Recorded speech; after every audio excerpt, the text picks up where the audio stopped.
Olá, meus queridos, tudo bem? Sejam bem-vindos ao segundo ano. Nós vamos fazer aqui mais algumas aventuras literárias. Eu vou ser a professora de literatura de vocês este ano e a gente vai começar com uma escola literária chamada Romantismo. Lembrando que a gente está fazendo a história da literatura em língua portuguesa em ordem cronológica. Então, a gente começou no trovadorismo, lá em Portugal, depois a gente falou sobre humanismo, depois sobre classicismo, né, no período do Renascimento. Aí depois a gente começou já a história do Brasil, falou sobre o quinhentismo no Brasil. Depois a gente falou sobre barroco, tanto em Portugal quanto no Brasil. E depois do Barroco veio o Arcadismo, né? E a gente também falou sobre Portugal e Brasil. Agora, depois do Arcadismo, a próxima escola literária, ou seja, o próximo estilo literário que a gente vai conversar, né, que veio depois, tanto em Portugal quanto no Brasil, é o romantismo. Então, a gente vai começar falando sobre o romantismo em Portugal. O romantismo surge primeiro em outros países da Europa, né, por influência desses outros países, por conta de viagens que os autores portugueses fizeram para outros países. O romantismo começou em Portugal, em 1825. Então, essa é a nossa apresentação de slides. Eu vou começar só fazendo uma observação para vocês sobre o fato de o romantismo ser uma escola literária centrada na emoção, né? Então, a característica dessa escola literária é estar centrada na emoção. Isso também aconteceu com o barroco, né? Antes do romantismo, e isso vai acontecer depois, né? A gente vai estudar mais para o final do ano, com o simbolismo. Então, eu coloquei aqui as cores diferentes, só para vocês verem. Em azul estão escolas literárias centradas na razão, né? O classicismo, o arcadismo, outras que a gente ainda vai ver esse ano, como realismo, naturalismo e parnasianismo. E a gente tem algumas escolas literárias centradas na emoção, que é o caso do barroco, do romantismo e do simbolismo, que a gente vai estudar esse ano. E aí, no terceiro ano, né, a partir do ano que vem, vocês vão estudar o modernismo, que tem uma mescla aí de razão e emoção, né? Por isso que não está nem azul nem vermelho, está uma mistura aí das duas cores, né? Vejam como que razão e emoção vão se alternando aí, né? Durante a história da literatura. Você tem razão, classicismo, emoção, barroco, razão, arcadismo, emoção, romantismo. Depois, razão, essas três acontecem ao mesmo tempo, né? São centradas na emoção e acontecem durante o mesmo período de tempo. Depois vem emoção de novo, simbolismo, e depois a gente mistura tudo no modernismo. Então é bem interessante a gente pensar que existe essa alternância entre razão e emoção. Olha, vocês estão usando a razão demais, vamos usar a emoção, e aí eles mudam o estilo. Depois estão viajando demais, vamos colocar os pés no chão e voltar à razão. E a gente vai tendo essa alternância, né, na história da literatura. Isso é muito interessante e ajuda a identificar a característica principal de cada escola literária, né? Então, hoje, romantismo em Portugal, vamos falar um pouquinho sobre o contexto. O romantismo acontece, então, durante o século XIX, né? Então, tem início em 1825, em Portugal, com a publicação de uma obra chamada Camões, escrita pelo autor Almeida Garré. Esse é o marco inicial do romantismo em Portugal.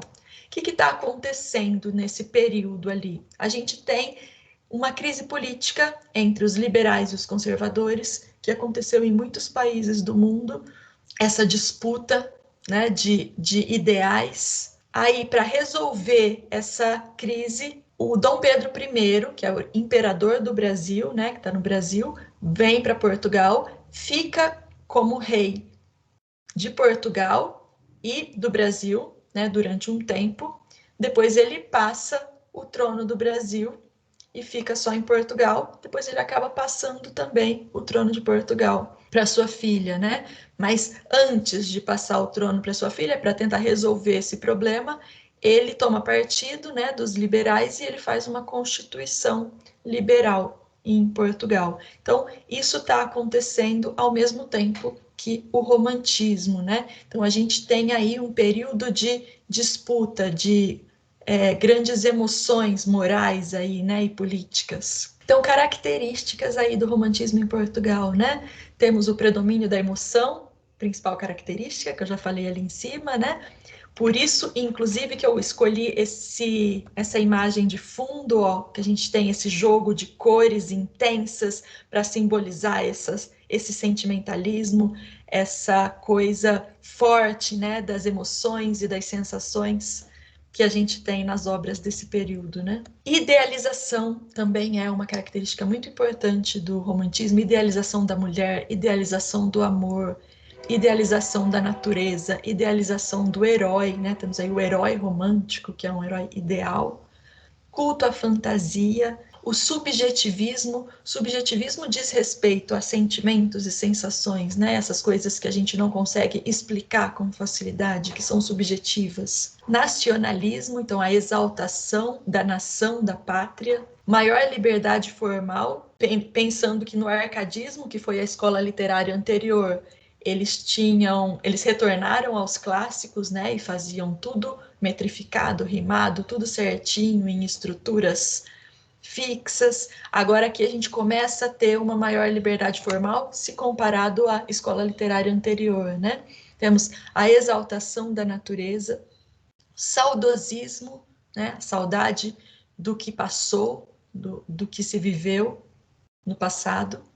Byronismo, que é uma referência a Lord Byron, que é um autor de literatura inglesa, né, um autor do romantismo, que influenciou, portanto, o romantismo em toda a Europa e também no Brasil, que está ligado ao que a gente chama de mal do século, que é um sentimento grande de tristeza nas obras. E, por fim, sentimentalismo, melancolia, está muito ligado aí ao byronismo, né? Na primeira fase, em Portugal, a gente vai destacar Almeida Garré e Alexandre Herculano. Almeida Garré escreveu a primeira publicação do romantismo, né, que eu citei para vocês, a obra Camões, e o Alexandre Herculano escreveu muitas obras em prosa muito famosas, por exemplo, Bispo Negro, é um conto, indico para vocês lerem, que é muito legal. Quais são as características dessa primeira geração? Nacionalismo, preocupações históricas e políticas, subjetivismo, idealização da mulher, do amor e da natureza. Vamos ver um poema da primeira fase. É o de Almeida Garré. Folhas caídas, é só um trechinho, tá? Na verdade, a primeira e a última estrofe. São belas, bem o sei, essas estrelas. 1000 cores divinais têm essas flores. Mas eu não tenho amor, olhos para elas. Em toda a natureza não vejo outra beleza senão a ti, a ti. Olha aí a exaltação da mulher amada, né? O amor idealizado. Olha aí a exaltação da natureza, as estrelas, as flores. Ai, ai, a ti só os meus sentidos, todos num confundidos, sentem, ouvem, respiram, em ti, só por ti deliram. Em ti minha sorte, a minha vida em ti. E quando venha a morte, será morrer por ti. Então, olha aí a intensidade, né? Desse amor que o eu lírico sente por essa mulher idealizada. Então, tá aí as características da primeira fase dentro desse poema, né? Na segunda geração, nós vamos destacar os autores Camilo Castelo Branco, Soares de Passos. Características: mal do século, que eu falei sobre o byronismo, pessimismo, negativismo existencial, morbidez, sentimentalismo. Então a gente vai ver um trechinho de uma obra da segunda geração, que é o romance Amor de Perdição, de Camilo Castelo Branco, que é a nossa primeira leitura desse ano. É um livro muito legal, tenho certeza que vocês vão gostar, não deixem de ler. Nesse romance Amor de Perdição, a gente tem a história de um amor proibido, né? O mocinho e a mocinha se apaixonam, eles são vizinhos, as suas famílias são inimigas, eles não vão poder ficar juntos, né? A mocinha está meio que sendo obrigada pela família a se casar com outra pessoa. O Simão Botelho, né, que é o mocinho, não aguenta, né, essa situação, briga com o pretendente e acaba matando esse homem, né? E ele vai preso por causa disso. Então, nesse trechinho que a gente vai ler, ele está preso. Depois disso, além dele ser preso, né, a moça também é presa, só que num convento, né? Ela é enviada para um convento em que ela sofre muito porque as freiras são más com ela. Então é um sofrimento muito grande, né, dessa distância deles dois, e eles vão meio que enlouquecendo aí, né, ao longo do livro. Leiam, depois vocês me contem. A gente vai falar sobre o trabalho relacionado a esse livro que vocês vão me entregar durante o segundo bimestre aí pelo Moodle, né? Eu vou marcar a data e vou colocar tudo certinho lá no mural de aviso para vocês. Então, eu vou ler um trechinho quando ele está preso. Ao cabo de 19 meses de cárcere, Simão Botelho almejava um raio de sol, uma lufada do ar não coada pelos ferros, o pavimento do céu, que o da abóbada do seu cubículo pesava-lhe o peito. A ânsia de viver era a sua, já não era a ânsia de amar. 6 meses de sobressaltos diante da forca deviam distender-lhe as fibras do coração. E o coração, para o amor, quer-se forte e tenso, de uma certa rijeza, que se ganha com o bom sangue, que com os anseios das esperanças e com as alegrias que o enchem e reforçam para os reveses. Caiu a forca pavorosa aos olhos de Simão, mas os pulsos ficaram em ferros, o pulmão ao ar mortal das cadeias, o espírito estanguido no glacial, a estupidez de umas paredes salitrosas e de um pavimento que ressoa os derradeiros passos do último padecente, e num teto que filtra a morte a gotas d'água. O que é um coração? O coração dos 18 anos, o coração sem remorsos, o espírito anelante de glórias, ao cabo de 18 meses de estagnação da vida. Então, essa é o trechinho aí de Amor de Perdição. É isso, pessoal. Até a próxima. Espero que vocês tenham gostado. Façam aí os exercícios, tirem as dúvidas, venham no atendimento. Logo vocês vão receber o livro, vão poder estudar também o capítulo sobre isso lá no livro didático de vocês, tá bom? Essa é a referência do livro que eu utilizei para preparar essa aula. Dúvida? Vem comigo. Tchau, pessoal. Um beijo, tudo de bom.